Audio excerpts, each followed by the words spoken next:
Hi friends, ரொம்ப நாளுக்கு அப்புறம் மீட் பண்ணுறோம். ரொம்ப வருஷத்துக்கு அப்புறம் மீட் பண்ணுறோம். 3 to 4 இயர்ஸ் ஆச்சு.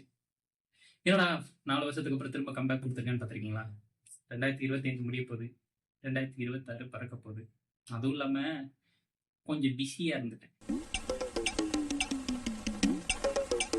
இப்போ தான் கொஞ்சம் ஃப்ரீயாக இருக்கேன்.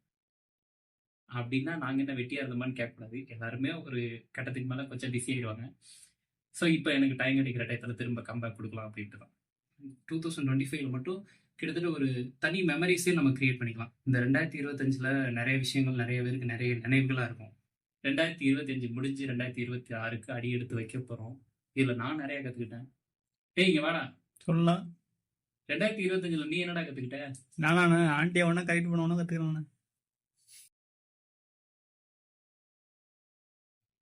தெரியாமல் கேட்டாரா சார்?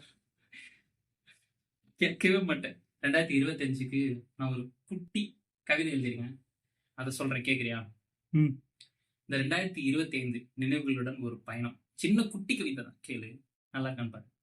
விடுபட்ட நாட்களும் விடியா கனவுகளும், தவறிய நாட்கள் சில, தட்டிய வெற்றிகள் பல, வழி கொடுத்த மனிதர்கள் பல, வழித்துணையா நின்றவர்கள் சில, கஷ்டங்கள் பல, கஷ்டத்தை எண்ணி சிரித்த நாட்கள் சில, உறவுகள் பல, அதில் நமக்குன்னு இருந்த உரிமைகள் சில, கற்றவை சில, கற்க வேண்டியவை பல.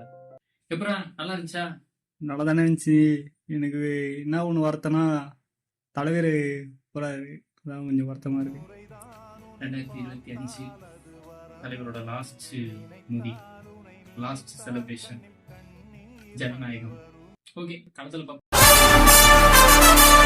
என்ன ஆண்டி மெசேஜ் பண்ணுது? ஆட பிக்காளிப்பல, அரை மணி நேரமா கதையா சொல்லிருக்கேன். அம்பட்டுக்கும் சரிங்க சரிங்க ஆண்டி போயிட்டான்.